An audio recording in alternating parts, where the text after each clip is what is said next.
Pen कितने time से है? काफ़ी अभी 2-3 मंथ से।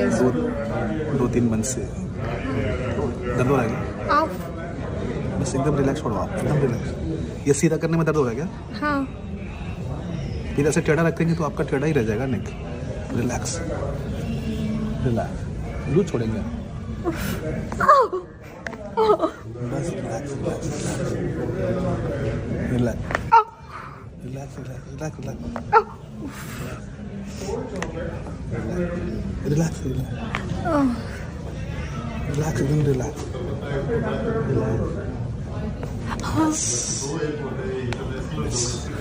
अभी देखिए नेक का।